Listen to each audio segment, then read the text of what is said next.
Saludamos a través de la vía virtual al doctor Mauricio Alarcón. Él es el director ejecutivo de la Fundación Ciudadanía y Desarrollo. Mauricio, buenos días, gracias por atendernos. Veamos en primera instancia la situación en la Corte Nacional.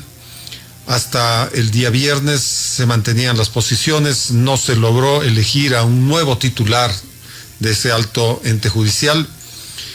El doctor Iván Saquicela, en consecuencia, notificó a todos sus compañeros y compañeras que se autoprorroga en la presidencia de la Corte Nacional.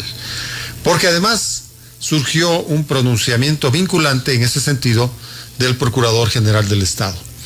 Hizo bien el doctor Saquicela. Mauricio, buenos días. Buen día, Edgar, un saludo para ti y para nuestra audiencia. Creo que acá no hay que ver si hizo o no hizo lo correcto el presidente de la Corte, sino qué es lo que dicen las normas para, en función de ello, sacar nuestras propias conclusiones. Partamos del hecho de que las autoridades de la Corte Nacional de Justicia y sus miembros están elegidos para lo que se conoce como periodo fijo. En este caso, como todos conocemos, tanto los jueces nacionales como sus autoridades tienen un periodo establecido en la Constitución y en el Código Orgánico de la Función Judicial. En este momento, el periodo de la presidencia del doctor Iván Saquicela culmina el 5 de febrero, es decir, hoy, en función del tiempo para el que fue electo. Los periodos de los jueces nacionales, que como tú sabes son de 9 años, renovables en tercios cada 3, culminaron también en función del acto de posesión del 3 de febrero que en su momento tuvo lugar. Se abrió entonces la disyuntiva por dos problemas. ¿Y por qué menciono el asunto de forma integral? Primero, porque el Consejo de la Judicatura, Edgar, no fue capaz de renovar parcialmente la Corte Nacional de Justicia y darle al país nuevos jueces nacionales. Y por otro lado, los jueces que no pueden en su totalidad elegir autoridad, ojo, la Corte tiene 21 y apenas están aptos para elegir en este momento 15, no se pusieron de acuerdo para elegir presidente o presidenta. Se habló de un vacío normativo. Se habló de problemas a propósito de lo que significa este periodo fijo, constitucional y legalmente establecido. El mismo Código Orgánico de la Función Judicial dice que todos, sin excepción, son servidores judiciales y que una vez que termina su mandato, deberán quedarse en el cargo hasta ser legalmente reemplazados. Pero esto, a criterio de muchos, choca con ese periodo fijo para el que las autoridades fueron electas. Debe intervenir entonces, de acuerdo a nuestro marco normativo vigente, la Procuraduría General del Estado para pronunciarse. Y lo que ha hecho el procurador es decir que en definitiva, si bien hay un periodo fijo y si bien hay cuestiones que ya están establecidas en la ley, en este momento, dadas las condiciones, recomienda, ordena además que se mantengan en sus cargos hasta ser legalmente reemplazados. Es decir, si la judicatura no le da nuevos jueces nacionales al país, uno, y si los jueces nacionales en funciones están en incapacidad de designar un presidente o presidenta para este nuevo periodo, quienes hoy ocupan esos cargos deben quedarse en ellos hasta ser legalmente reemplazados. Bueno, es que estamos hablando exclusivamente del doctor Iván Saquicela, ¿no? Porque hasta el día viernes resulta que los 4 jueces que fenecían en sus funciones el día sábado también pretendían quedarse indefinidamente hasta ser legalmente reemplazados, tal cual fue el pronunciamiento del procurador. Pero a eso de las 10 de la noche, el Consejo de la Judicatura dio a conocer una disposición por el cual se reafirmaba en que estos 4 jueces tenían que dejar sus cargos del día sábado. Y al parecer el fin de semana el Consejo de la Judicatura se ha confirmado, ha corroborado que efectivamente así sea. Parece que se hizo un trabajo físico incluso dentro de las oficinas en términos de que los jueces no vuelvan a ingresar al Palacio judicial correspondiente donde ellos despachaban, de manera que ahora estamos hablando de 11 jueces. la situación es más compleja todavía. Completamente, Edgar, y de nuevo esta situación de inestabilidad es producto de la incapacidad de las instituciones de aplicar la ley. No es difícil, más allá de si existen o no existen acuerdos, más allá de si las personas son o no son las mejores, ponerse simplemente a dialogar y llegar a buen término o cumplir la ley. Estamos 5 de febrero de 2024, Edgar. ¿Cuántos meses han pasado desde que le dijimos al país el concurso para renovar la Corte Nacional de Justicia tiene problemas? No va a llegar a buen término. Deben intervenir, deben renovar el concurso, deben declararlo nulo, deben reiniciarlo, deben hacer lo que sea, pero el que estaba en marcha no funcionaba. Hoy ese concurso va a durar nuevamente unos 6 meses. ¿Qué quiere decir? Que si ya con la intervención de la judicatura, más allá de lo que haya dicho la Procuraduría, salen 4 jueces, tendremos 4 temporales más, con jueces, no importa, llámese como se llame, temporales más. Y como tú ya lo has dicho, ya no son 15, son 11, es decir, la mitad de la Corte Nacional de Justicia, en términos sencillos, corresponde a gente estable en el cargo. La otra mitad, encargos, encargos y encargos, algo que el país lamentablemente se ha acostumbrado a ver. En el caso de la presidencia, en cambio, con el pronunciamiento de la Procuraduría y como en esa designación, al parecer, por supuesto, no interviene ni debe intervenir la judicatura, el doctor Iván Saquicela se queda prorrogado en funciones hasta que los jueces, sea en la cantidad que sea, se pongan de acuerdo. Pero aquí viene el detalle, mi querido Eber. Si tú estás mencionando, matemática simple, que serán 11, o yo que sé, el número que sea, mantengamos los mismos 15, los que están en capacidad de elegir, el instructivo que la propia Corte Nacional de Justicia se dio, dice que para designar presidente no es que se necesita mayoría, simple mayoría calificada, no, se necesitan 12 votos, 12. Por lo tanto, en este caso, es poco probable, por lo que hemos visto y por lo que veremos, que esos 12 votos, hasta que esté renovada efectivamente la Corte, puedan existir y se pueda nombrar una autoridad. Para hablar del presidente o presidenta de la Corte Nacional, sin duda alguna, se necesitan esos 12. Pero te menciono algo que se está comentando entre los corredores, ¿no es cierto?, de la sede de la Corte Nacional. Con los 11, con que tenemos ahora, con los 11 jueces, resulta que 6 de ellos apoyan a la doctora Daniela Camacho. Y dicen que son la mayoría de 11, sin duda alguna, la matemática es irrebatible en ese sentido, y que ellos pueden autoconvocarse, porque ellos rechazan el pronunciamiento del procurador. Ellos se fijan en el artículo 180, numeral 6 del Código Orgánico de la Función Judicial, relativas a las funciones que tiene el Pleno de la Corte Nacional, en donde dice: la expedición de resoluciones en caso de duda o oscuridad de las leyes, las que serán generales y obligatorias, mientras no se disponga lo contrario por la ley, y regirán a partir de su publicación en el registro oficial. Es decir, que la Corte en sí misma es autosuficiente y no depende de la Procuraduría para marcar su propio derrotero. Incluso esto tiene que ver con determinadas resoluciones ya en el orden legal. De manera que, si no hoy, de pronto en los siguientes días podría darse este movimiento dentro de la Corte Nacional, y quién sabe si el doctor Saquicela puede mantenerse en su prórroga. ¿Cómo ves esto? Cuando las decisiones son políticas y no jurídicas, y tú lo estás mencionando con mucha claridad, Edgar, hay que esperar cualquier cosa, y en este momento sabemos que hay mucho en juego a través de la presidencia de la Corte Nacional y hay muchos intereses políticos en ese cargo. Por lo tanto, no será de sorprendernos que incluso, no sé, puedan convocarse hoy y haya los votos, o se decida por cuenta propia, aplicando el Código Orgánico de la Función Judicial, que han resuelto seguir adelante sin necesidad de pronunciamiento de la Procuraduría. Sabemos que acá se puede hacer 1001 cosas para encontrarle una salida al tema. El Estado de Derecho para muchos puede esperar la aplicación de la norma constitucional o la de el Código Orgánico de la Función Judicial, en lo que significa a este rato el pronunciamiento de la Procuraduría también. Así es que yo creo que, a pesar de lo que está sucediendo y lo que ha venido sucediendo en los últimos 5 o 6 días, podemos esperar cualquier cosa en las próximas horas. Más bien, sobre todo, creo, y nos pronunciamos desde Ciudadanía y Desarrollo al respecto, hay que conminar al Consejo de la Judicatura a iniciar de manera inmediata el concurso para la renovación parcial de la Corte Nacional.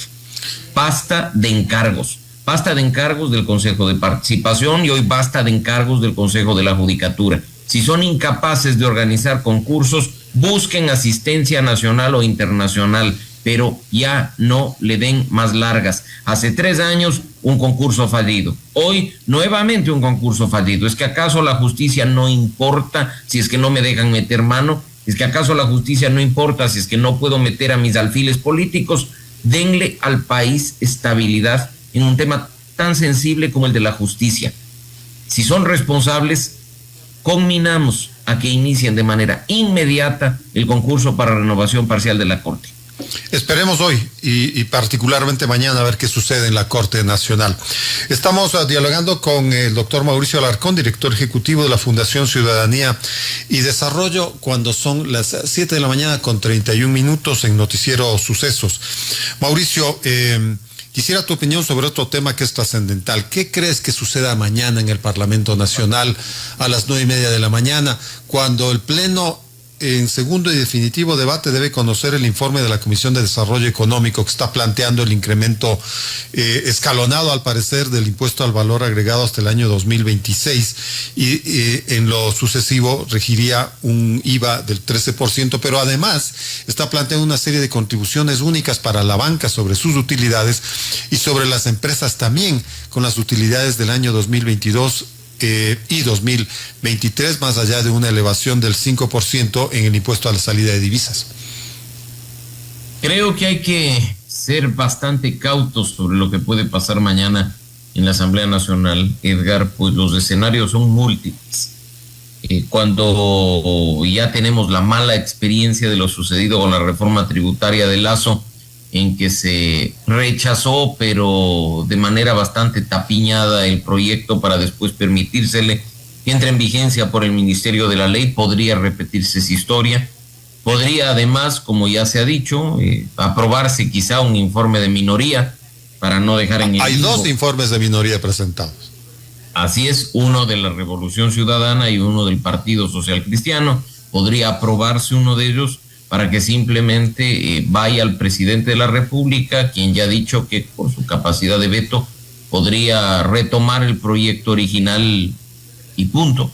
En ese caso no te olvides que para rechazar el veto y ratificarse en el contenido original de lo aprobado por la Asamblea ya no se necesitan 70 y tantos votos, sino 90 y tantos, que son bastante más y es más difícil ponerse de acuerdo. Es pues que esa parece ser la clave de todo, ¿no? Porque si al momento parece que no hay 70 votos para nada, ni para aprobar, ni para rechazar el proyecto original, 92 votos definitivamente no existen para insistir en un texto del Parlamento. Por lo tanto, esa podría ser la vía para que entre el proyecto original del presidente Noboa.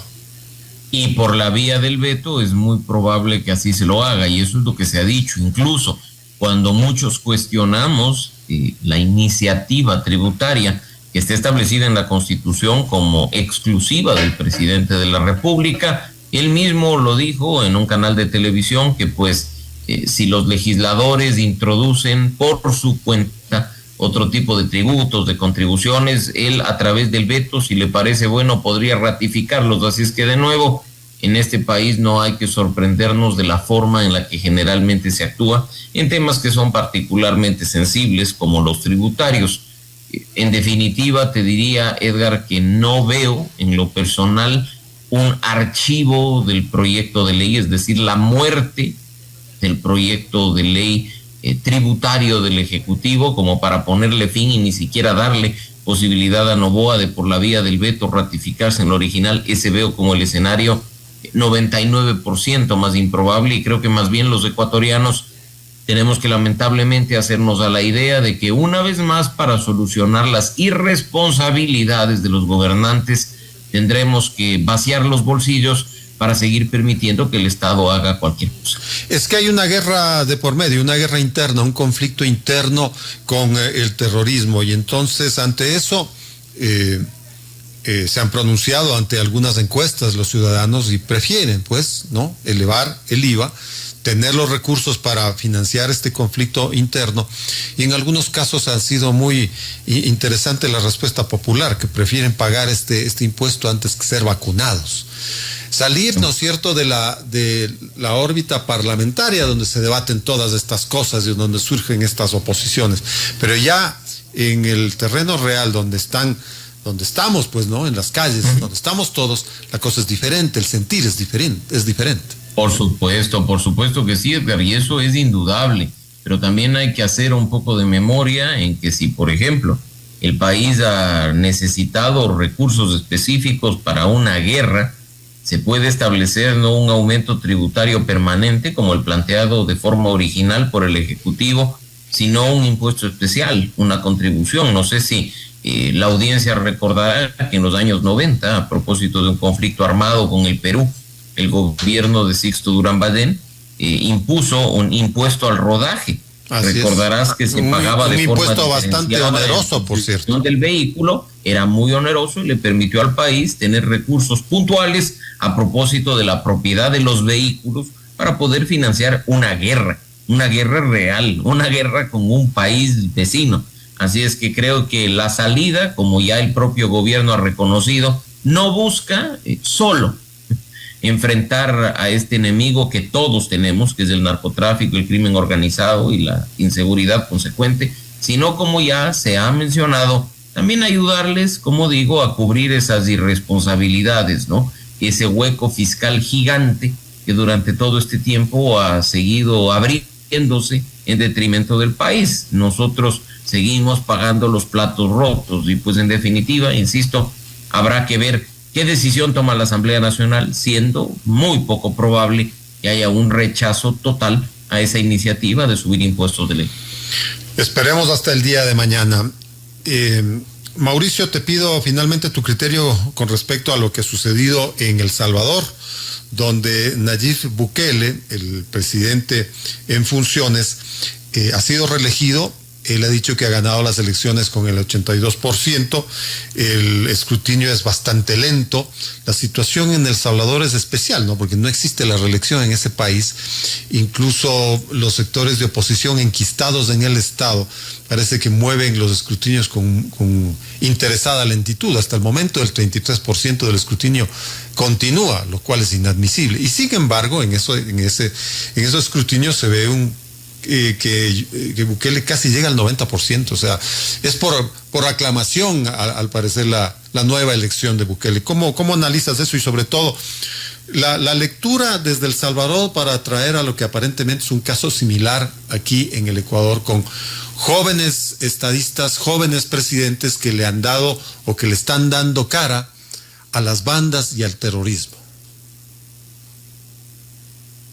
Es difícil, Edgar, pronunciarse en ese sentido cuando sabemos que hay una necesidad urgente en nuestro país de seguridad, de paz, de estabilidad.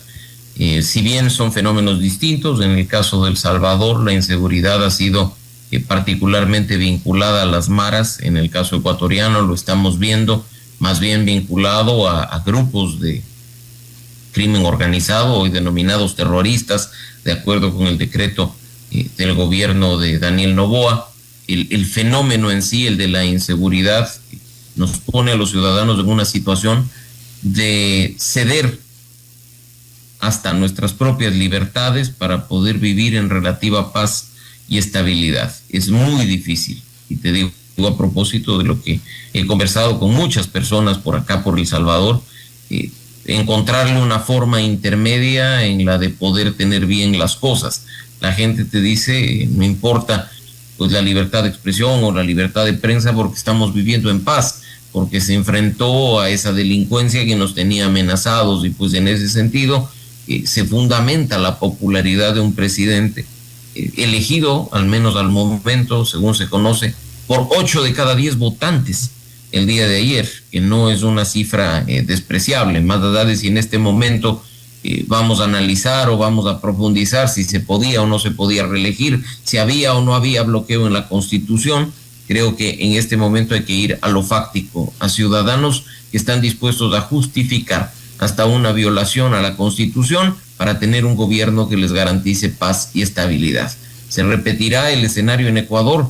Estamos dispuestos a sacrificar muchas cosas o hasta las libertades más mínimas para poder tener relativa seguridad. Honestamente, Edgar, no lo sé, pero creo que el escenario en el que se está moviendo la democracia a nivel regional latinoamericano es un escenario en el que las cosas están cambiando. Incluso, detalle no menor para quienes les interese el tema, en el fin de semana se publicó en The New York Times una entrevista al vicepresidente de El Salvador, quien dice: estamos en definitiva demoliendo la democracia como la conocemos, pero no sabemos qué viene después. Estamos construyendo un nuevo modelo para ver qué funciona.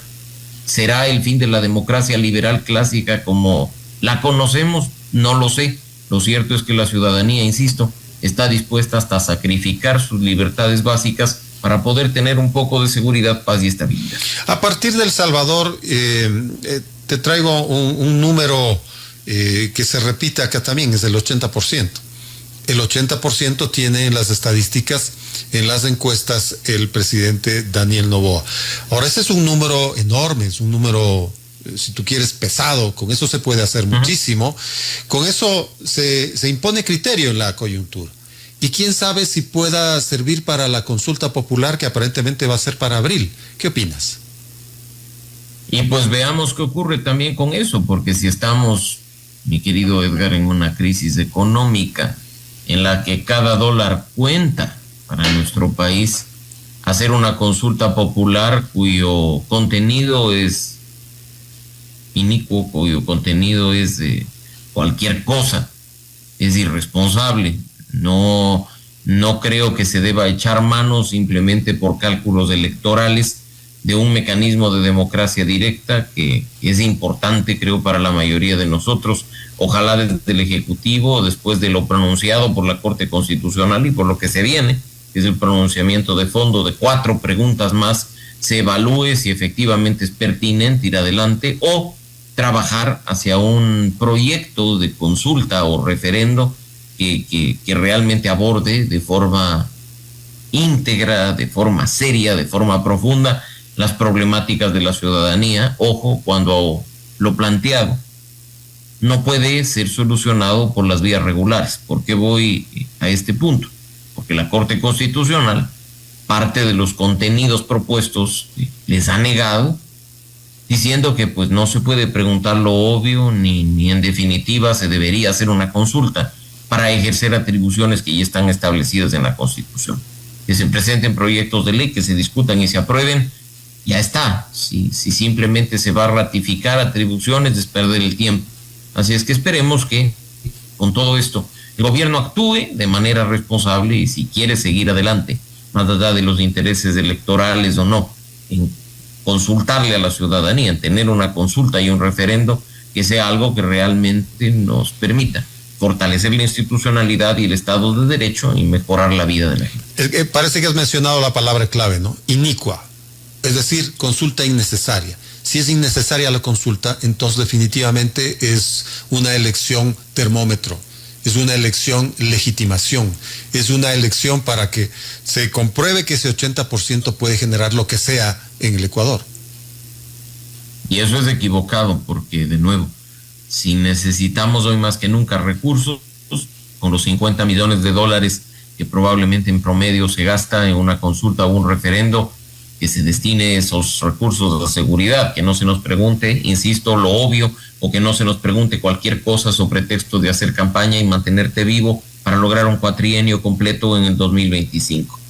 Si se va a echar mano de un mecanismo de democracia directa, Edgar, que sea por cosas que valgan la pena. Por esas preguntas que incluso en el segundo paquete se les cayeron a medio camino, los del Consejo de la Judicatura, los de la Fiscalía, los de la reforma a la justicia, o al menos a la forma en la que se designan sus autoridades y a la forma en la que se debe respetar la autonomía real de las instituciones. Para preguntar cuestiones obvias, no metan mano al presupuesto general del Estado. Para preguntar cosas que no van a cambiar la vida de la gente, no quieran aprovechar de recursos públicos que en este momento son limitados. Actuemos con responsabilidad y estoy seguro que los ecuatorianos, así como tú lo has dicho, estamos dispuestos a respaldar una acción o a respaldar una iniciativa, siempre y cuando veamos que la iniciativa y su desarrollo y su desenlace puedan efectivamente mejorar las condiciones del país en que vivimos.